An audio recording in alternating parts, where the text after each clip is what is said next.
Sean todos bienvenidos a una nueva edición de Entre Trances. Les habla Félix Gómez en compañía de mi querido y buen amigo Luis Arocha. Luis, ¿cómo estás? ¿Qué tal, Félix? ¿Cómo andas? Sí, Pues nuevamente aquí en conexión. Muy Esta bien. fabulosa conexión que tenemos y también con nuestro público, que siempre nos está enviando comentarios, apreciaciones y cosas por el estilo, ¿no? Ha sido bien gratificante el feedback que hemos recibido. Y de verdad que estamos bien contentos por poco lo que hemos estado trabajando, ¿no? Creando acá en el canal, que es contenido de calidad, ¿no? Y entrevistas con personas en esa acuarela infinita de lo que somos los seres humanos, de personas con diferentes perspectivas, puntos de vista, y bueno, siempre en una función de integración. Y bueno, el día de hoy nos convoca a la introducción de una serie que estamos muy ilusionados, ¿no? Que es la serie con el cual abrimos el tema de las emociones, ese rico, complejo e interesante tema. La neurobiología de las emociones, el impacto de las emociones en nuestra vida, y donde vamos a abarcar una cantidad de posibilidades, incluyendo, vamos a tener de nuevo el maestro Leonardo Lozano, que vamos a tocar el tema de la neurobiología de la música y las emociones, ¿no? Cómo la música impacta las emociones. Y bueno, dicho esto, Luis, a mí me gustaría, porque tú has sido un explorador en ese mundo de las emociones por más de 5 décadas. Si yo pudiera hacer, espérate, yo hago un ejercicio ahorita, soy un estudiante de pregrado de medicina o psicología, y te haría una pregunta. ¿Cuál es la diferencia entre emoción y sentimiento, en tu opinión, desde tu punto de vista de abordaje? Sí. Podríamos decir lo siguiente, ¿no? Emoción que viene de aquello que me mueve. Por ejemplo, si yo escucho un grito de un ser querido, un grito, por ejemplo, de mi esposa, de Laura, oigo un grito, inmediatamente yo me sobresalto. Me sobresalto, me puede entrar bien miedo, me puede entrar confusión, me puede entrar curiosidad. Ahí estamos hablando de emociones. Ahora, cuando yo pienso, por ejemplo, en la relación nuestra, que tiene un montón de años encima, ¿no? Cuando yo pienso en todo lo que hemos vivido, los planes que hemos elaborado, las cosas que hemos disfrutado, las dificultades por las que hemos pasado, lo que siento se traslada, podríamos decir, de mi sistema digestivo, se traslada a mi sistema cardiovascular. Interesante. Eso es un sentimiento. O por lo menos esa es la distinción a la que nosotros hemos llegado. Hay muchos autores que tienen distintas definiciones, tanto de emoción como de sentimientos. Es el problema típico de la ciencia, Félix, ¿no? Claro. Que Claro. la ciencia es un sistema hecho por los seres humanos para buscar sistematizar la vida, para buscar darle sentido, para entender este maravilloso universo tan complejo, tan enredado y tan sorprendente, ¿no? Y dentro de eso está nuestro mundo interno. Nuestro mundo interno también es de una complejidad, pero grandísima, ¿no? Y podemos decir, sentimos distintas cosas o experimentamos distintas cosas. Experimentamos, por ejemplo, la imaginación. Yo pienso en un unicornio. Creo en mi mente un unicornio. Eso es la imaginación. Experimentamos las emociones, es decir, ante un estímulo que ha sido aprendido por mi organismo como amenazante, como inquietante, como retador, yo respondo también inmediatamente a eso, lo llamamos emoción. Y como decía, aquellas cosas que se van instalando en nuestras memorias, aquellas cosas que van teniendo como esa permanencia afectiva, es decir, una cosa ahí extraña que siento. Entonces podemos hablar del amor, podemos hablar también del odio, de la envidia, de los celos, El que son ya resentimiento. estructuras que son sentimientos, ¿no? Estructuras más complejas que la simple emoción. Sí. Me gusta mucho compararlo con el mar, ¿no? Yo digo, las emociones son el oleaje. Sí. Y los sentimientos son las corrientes submarinas que conducen digamos, el curso del movimiento de las aguas, ¿no? Y que por lo tanto puede arrastrar cuerpos o puede conducir el comportamiento de determinados animalitos que vivan allí adentro, ¿no?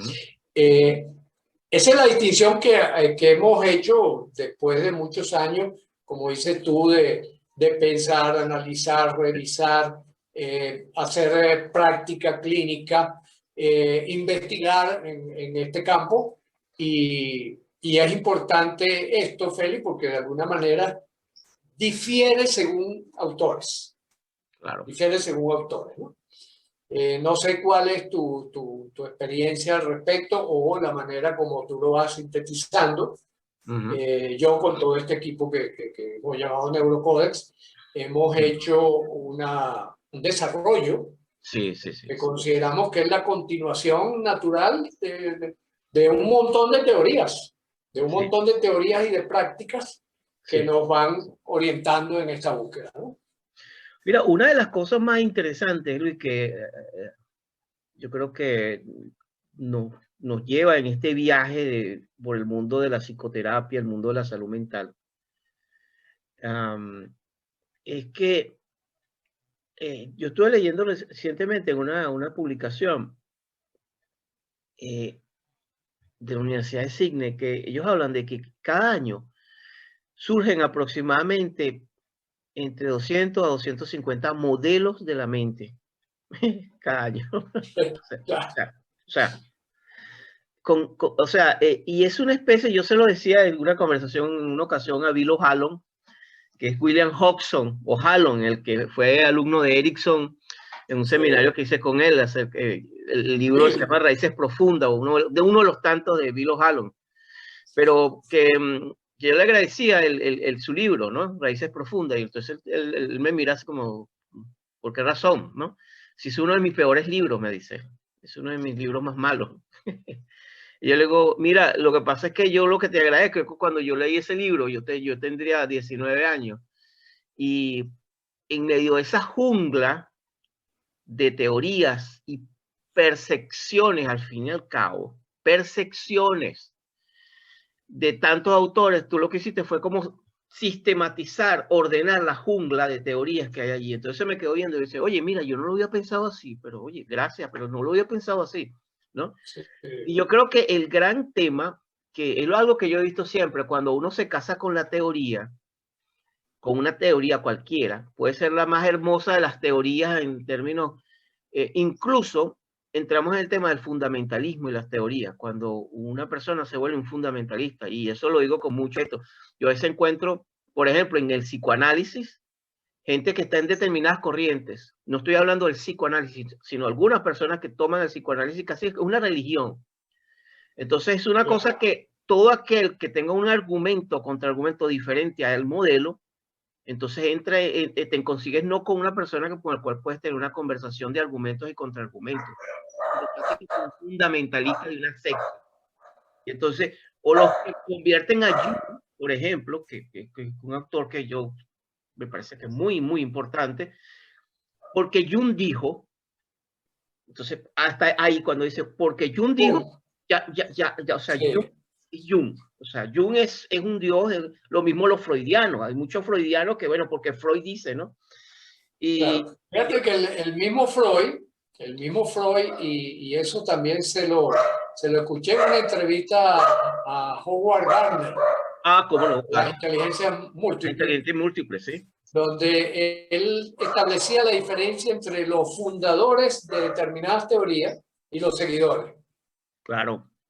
Y mencionaba a Gardner que Freud había dicho en algún momento lo que él hizo con el psicoanálisis. El psicoanálisis era un ente vivo en manos de Freud, que iba cambiando y modificándose en la medida en que él iba teniendo sus experiencias.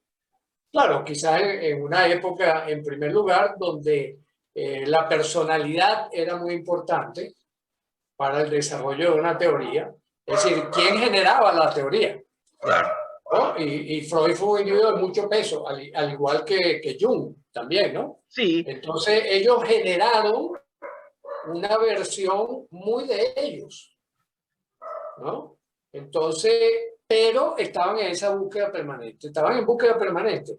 Es decir, la teoría, en realidad, una buena teoría científica es un ente vivo. Es orgánica, ¿no? No es algo establecido, no es una religión. Es una hermosa ¿no? distinción. O como decía Avix Abad, uno de los miembros de Neurocódex, que es ingeniero, él decía, la ciencia es una religión sin dogmas. Sí. Yo le decía, sí, es una religión en cuanto que religa el conocimiento, ¿no? Sí. En cuanto toma elementos aparentemente dispersos y logra concretarlos en una propuesta. ¿Por qué? Porque en esa pequeñita ecuación está sintetizado la historia de la física. Sí, está sintetizada la historia de la física como aproximación a los fenómenos universales. Sí, por eso yo le recomiendo mucho cuando, sobre todo los estudiantes en el área en psicología, gente que está estudiando, haciendo psicoterapia, que no se casen con una teoría y se vuelvan fundamentalistas de una teoría, ábranse a diferentes posiciones y sobre todo algo que yo rescato mucho de ese espíritu de Erikson, no ericksoniano, sino el espíritu de Erikson en sus escritos y lo que plantea Milton Erickson, es que mantener una actitud curiosa ante las cosas. Exactamente. O sea, no lo decía también, otro que decía mucho eso era Charles Peirce. Ajá. Charles Peirce decía, toda teoría es parcial y provisoria. Exacto, sí, sí, sí. Y fíjate que un poco tomando esa historia, es que la propuesta que estamos desarrollando, la propuesta esta de Neurocódex, yo la sintetizo de la manera siguiente, es ir de la torre de Babel del conocimiento, es decir, el conocimiento disperso, son por 200 teorías y cada área también del conocimiento desprendida de las otras, al Burj Khalifa, el conocer. ¿Qué significa el Burj Khalifa? Un edificio que está bien organizado. Y dentro de eso, el papel de las emociones como eje central para nosotros entender por qué hemos procedido de esa manera es fundamental. Diría precisamente por qué, por esa definición de que emoción es lo que me mueve. Sí. Es lo que me predispone a yo ejecutar acciones. Acciones que van de acciones internas, como es lo que imagino. Por ejemplo, vuelvo al ejemplo del comienzo. Si yo escucho el grito de Laura, inmediatamente yo imagino algo. ¿Ya? Esa es la propiedad humana. Se cayó, entró un ladrón, pasó algo. la perra la mordió. O sea, cualquier cosa que provoca inmediatamente esa reacción de búsqueda de qué está pasando y que una vez que se aclara la situación, esa emoción se retira. ¿Sabes que tú me recuerdas mucho a este investigador? Yo tuve la posibilidad de verlo en una conferencia que dio en Sydney, a Joseph Ledoux, este investigador. Yo tuve la posibilidad de escucharlo en una conferencia interesantísima, aparte que tiene la doble condición de que aparte que es un científico, para los que no lo conocen, es un científico que se ha especializado en la emoción, en una sola emoción, el miedo. Y específicamente es famoso por sus trabajos de investigación sobre el estrés y su efecto sobre el hipocampo, ¿no? Y la relación, y él comentaba que a él le ha llevado más de 4 décadas entender solamente la emoción del miedo desde el punto de vista neurobiológico, ¿no? Claro. Y es un hombre que está es interesantísimo, aparte que tiene la condición de que es músico. Tiene una banda de científicos que se llaman los amigdaloides, se llaman así, una banda. Así, Te voy a qué mandar los videos, interesante. lo voy a colocar acá son músicos, él es guitarrista, creo que es el bajista. Qué interesante, qué Todos son interesante. profesores de la Universidad de Nueva York, la antropóloga es la baterista, el saxofonista creo que es un profesor de física, el otro es neurociencia, es decir, y se dedican a la música, incluso dan tours de música, una especie de blues con jazz, fantástico, pero lo interesante es volviendo al tema de las emociones. Fíjate cómo hemos pasado de emociones, la distinción de teoría, porque yo creo que la emoción es como una especie de gasolina, de energía, es el combustible que nos moviliza, que nos mueve, Exacto, lo que nos mueve, ¿no? que nos mueve en el Ese, mundo. ese impulso, el impulso que nos mueve. Ahora, hacia dónde nos mueve ya tiene que ver con otras estructuras, Con con neocorte. otros procedimientos. Por eso, fíjate, es bien interesante eso que dijiste de que Ledoux comentaba que le ha tomado toda la vida estudiar las emociones. Y yo siempre me he preguntado eso, o sea, siempre ha sido parte de mi curiosidad el que cualquier cosa que uno tome en la vida te va a tomar toda la vida de estudiar. Un cabello que uno diga, me voy a dedicar a estudiar los cabellos, y entonces vas a terminando en nanotecnología, electrones, etcétera, etcétera. O sea, todo tiene un nivel de profundización que hasta ahora no le hemos encontrado límite. Así ¿no? es. Así es. Pero de la misma manera, el trabajo de la ciencia es doble. Primero porque tiene que particularizar todos los detalles que pueda capturar acerca de algo. Por ejemplo, me dedico a estudiar el miedo. Sí, sí, sí. ¿Ya? Y, pero después yo tengo que rearmar el rompecabezas, ¿verdad? Para poder tener una comprensión del fenómeno global. Es decir, son las dos cosas lo que tiene que hacer la ciencia. Sí. Te confieso, Félix, que por ejemplo yo en lo particular, disculpen que hable tanto de mí mismo, pero un poco es como mostrando pues una experiencia. En un momento dado yo empecé a meterme también en detalles, ¿no? Y empecé a trabajar en el laboratorio, buscando precisamente el rol, particularmente de la serotonina, dentro de los circuitos cerebrales. Y ahí pasé 3 años. Cuando me vine a dar cuenta, habían pasado 3 años. Sí, es un universo. Y yo dije, bueno, yo estoy investigando algo en un laboratorio primitivo que hay super laboratorios en Estados Unidos, en Inglaterra y tal. Entonces, ¿qué estoy haciendo? De alguna manera repitiendo como un lorito, ¿verdad? Lo que otros están haciendo. Sí. Y ahí me hice la gran pregunta, Félix. Ahí dije, bueno, ¿a qué es que no se dedica mucha gente? Dentro de la ciencia, ¿a qué es que no se dedican? Y entonces dije, no se dedican a conectar. Eso es lo que está haciendo falta. Y ahí comenzó la aventura de Neurocódex, ¿verdad? O sea, comenzó precisamente en agarrar esos hilos. Por ejemplo, yo he estudiado la obra de Ledoux. No sabía que era músico, por ejemplo, porque había estudiado era su obra.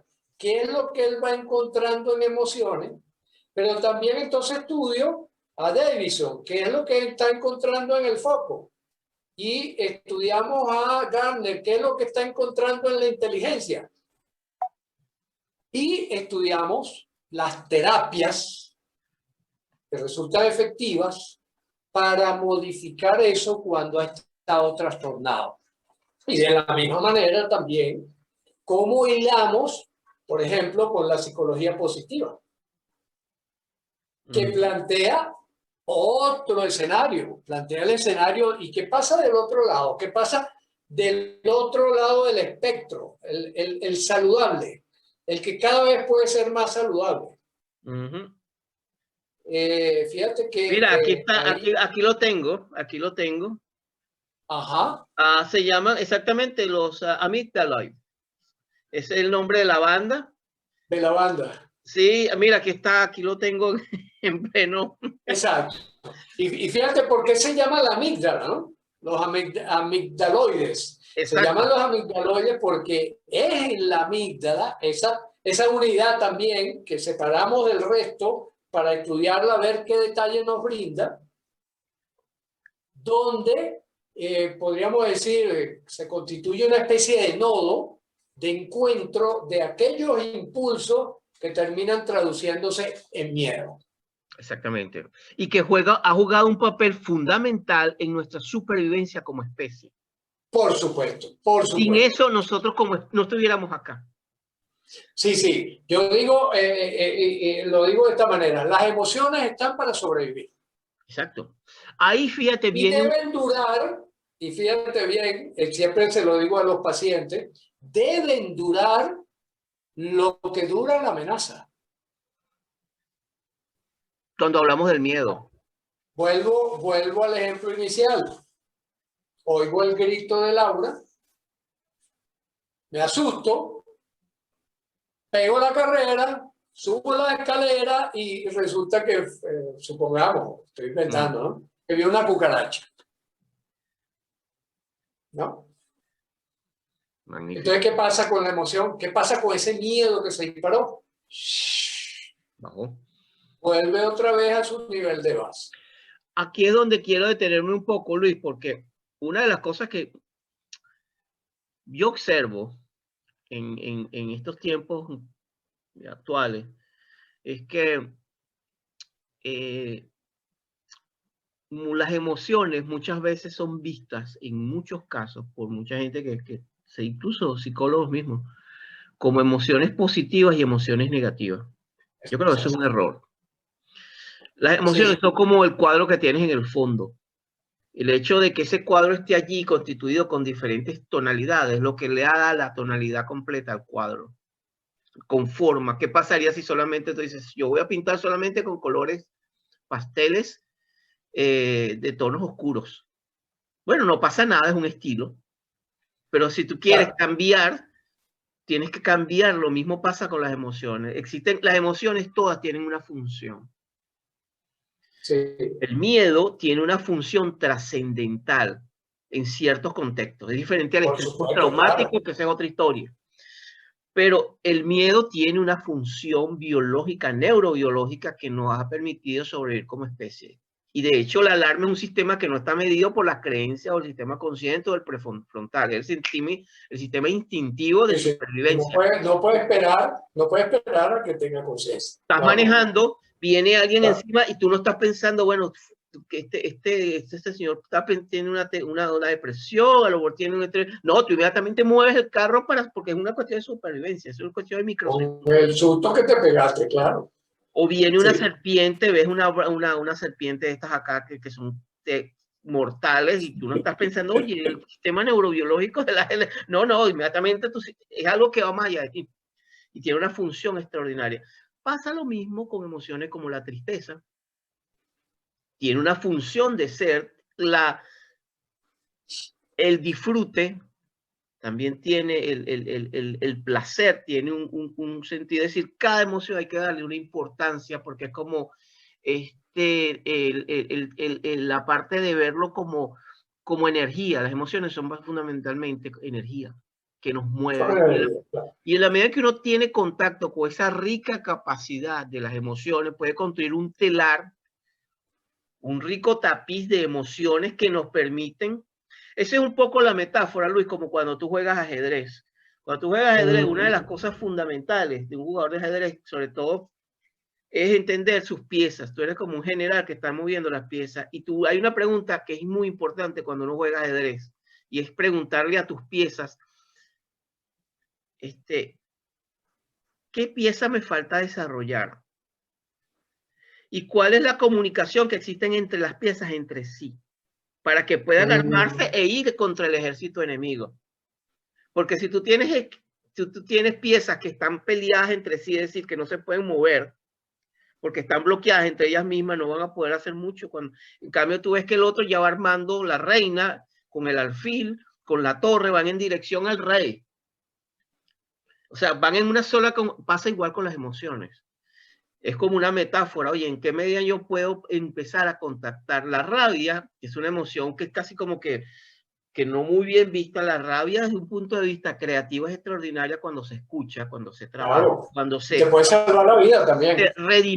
se redimensiona, te da un tapiz extraordinario. La rabia bien usada nos permite unos niveles de creatividad, de fuerza, de energía extraordinarios, ¿no? Y yo creo que en ese ciclo que comenzamos hoy, ya en este programa, ya es el ciclo, el viaje que vamos a hacer a través de las emociones, ¿no? También que las emociones no es algo que es únicamente psíquico, es algo que es neurobiológico, que está en nuestro torrente sanguíneo, que está conectado con nuestro sistema inmunológico, que ya no es ciencia ficción, es la investigación que hay de más de 100 años de trabajo, que nos permite entender, bueno, en la medida en que yo pueda vivir mis emociones, en esa medida también me puedo, y hacerlo de una manera desde el bienestar, pero también hacerlo de una manera integral, ecológica, me puede ayudar en tiempos como estos a tener más dirección, ¿no?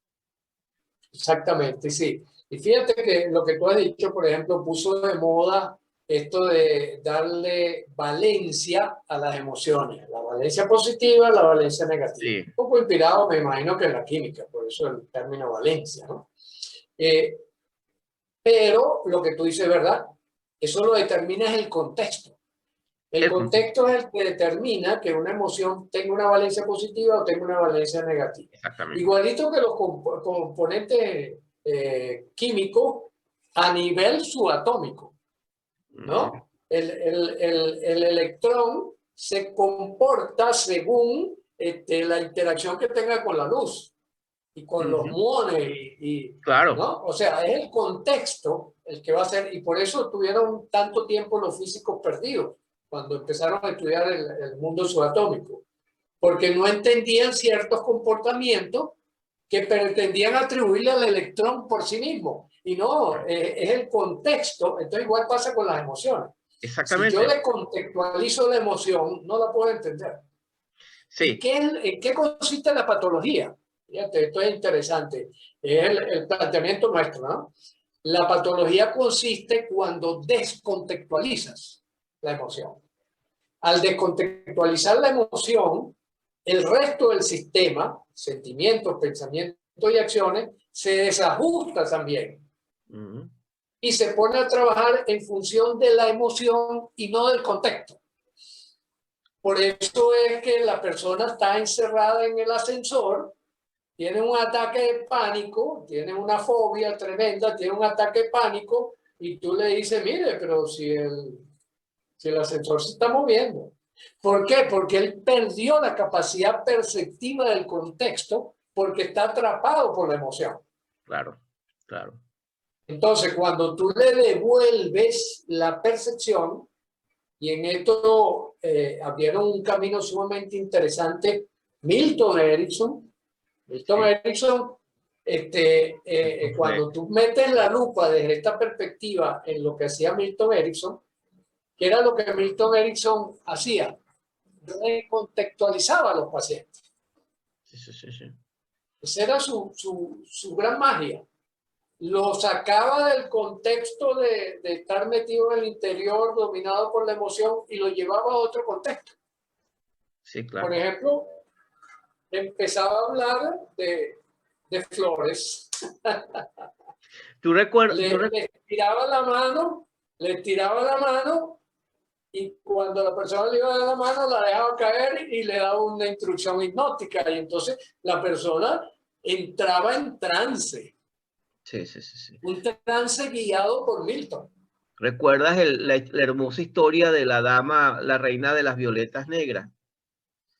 Ajá, exacto. La hermosa historia de esta señora que era una depresiva, según el modelo clínico, era una depresiva crónica. Vivía en una depresión continua por muchísimas décadas, y un día le llega a tener una casa y nunca se casó, nunca tuvo relaciones, mayores, y le dice, bueno, mi vida es miserable, y le llegó, bueno, con la cháchara, ¿no? Que llega una persona que... Y Erickson le dice, bueno, mira, Erickson no se puso a pelear con ella o a discutirlo, Claro. simplemente le dijo, ¿qué le gusta hacer a usted? Y, bueno, de vez en cuando me gusta ver las flores. Bueno, usted va a ir a una jardinería y va a buscar unas determinadas flores. Y se fijó en las violetas, unas violetas que estaban allí. Y entonces de ahí, de eso, comenzó a decirle, bueno, empieza a cultivar las violetas. Y cada vez que cuando nazca un niño, usted va a llevarle unas violetas. Porque era, en el pueblo no tenía amigos, era Oscar, la gente tenía muy mala referencia de ella. Y cuando muera alguien, usted le va a llevar unas violetas.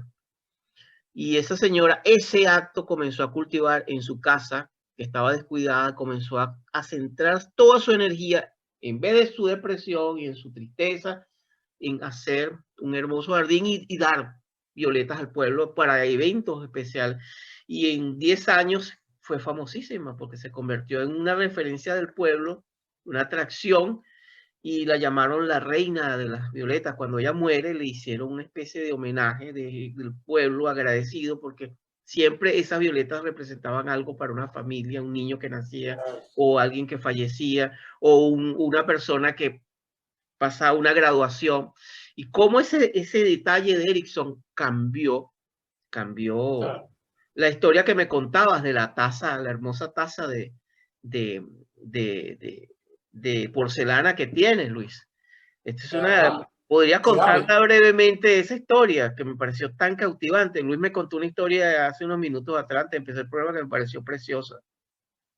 Sí, toda nuestra vajilla pues tiene esta característica, ¿no? Y cada pieza es única, ¿no? Una belleza. Y fue producto de una muchacha que estaba en un pozo tremendo, estaba casada con una mezcla de esquizofrénico con drogadicto, la maltrataba, la tenía en la casa. Y a solicitud de la familia fuimos y nos la trajimos a nuestra casa. Estuvo con nosotros 8 meses. En esos 8 meses que estuvo con nosotros, esta muchacha, bueno, podríamos decir, enfoque terapéutico las 24 horas del día. fue restaurándose, fue recuperando su condición de persona y bueno, y hoy en día es una gran ceramista. Qué hermoso. Aprendió, también yo le hice la pregunta de Milton, ¿verdad? No hemos inventado nada, aprendemos de lo demás y entonces, ¿qué te gusta? ¿Qué te gusta? Y entonces, bueno, a mí me gusta un poquito el dibujo, empezamos con dibujo, con un profesor de dibujo que veía 2 o 3 veces a la semana y después dijo, oye, yo quiero explorar cerámica. Buscamos una escuela de cerámica que está aquí cerca y todas las semanas iba, primero acompañada, porque parte de la cosa era protegerla del esposo y de la droga, porque ella se hizo, podríamos decir, una habituada a las drogas secundarias, pues claro. Porque por acompañar al esposo consumía droga. Sí. Descubrió que ella no era adicta ni le interesaban las drogas y bueno, lo fue dejando y lo dejó en ese transcurso. Hoy en día ya está dedicada a la cerámica, además es alpinista, sube al Chimborazo, aquí hay un montón de maravillas, de tesoros. Sí. Exactamente. Y está feliz y tranquila, ¿no? Entonces, es eso, contextualizar en qué contexto está ocurriendo esto. Y conectar, Feli, la otra cosa importante es conectar. O sea, está muy bien que nosotros estudiemos las emociones, está muy bien que Ledoux se haya dedicado intensamente a estudiar las emociones, pero ahí no queda la ciencia. La ciencia del conocimiento humano no queda allí. Tenemos que rearmar el tejido. Entonces, ¿cómo esas emociones repercuten sobre mis pensamientos, sobre mi imaginación, sobre mis sentimientos, sobre las decisiones que tomo y el contexto en que lo tomo? Porque fíjate que, por ejemplo, completando la historia también de Erickson, la viuda de las ¿cómo se llama? Las orquídeas negras, se incorpora a la sociedad. Entonces, si yo voy, toco una puerta y me aparezco con una flor, ¿qué voy a recibir a cambio? Por supuesto, en una sociedad como la nuestra actual, el primer golpe es de sorpresa y esta que quiere viene asaltando. Pero cuando descubres que no, ¿qué le vas a devolver? Amor. Y al devolverle amor, ¿qué va a pasar con sus emociones? El estímulo va a ser ese acompañamiento, ese camino a la salud. A la salud y A el la bienestar. salud como un concepto de la persona, como un concepto integral de la persona en contexto, ¿no? Maravilloso. Y esa es la línea, y esa es la línea. Esa es la Por línea. eso es que yo digo, cuando me preguntan, bueno, Luis, ¿pero qué corriente sigues tú? Yo le digo, mire, yo conozco dos tipos de corrientes, la continua y la alterna. No conozco más corrientes. Ahora, si usted me pregunta, ¿qué hago yo dentro de la búsqueda de información útil para que la gente viva cada vez mejor y mejor? Tejo.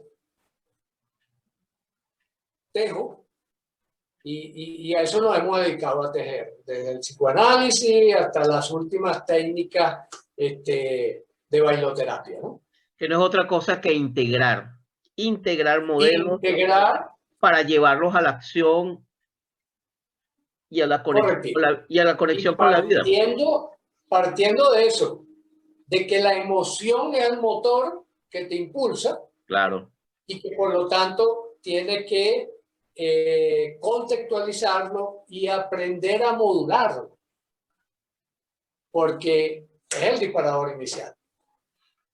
Por eso es que decimos, la emoción debe durar lo que el estímulo esté presente.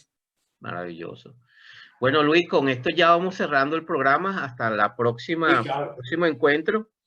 Y bueno, de verdad que fue interesante comenzar este introductorio de lo que es emociones, sentimientos, porque ya ahí nos iremos metiendo con el tema de las creencias, el viaje por todo lo que es la neurobiología, etcétera, etcétera. Así que nos estamos viendo en el próximo Entre Trances.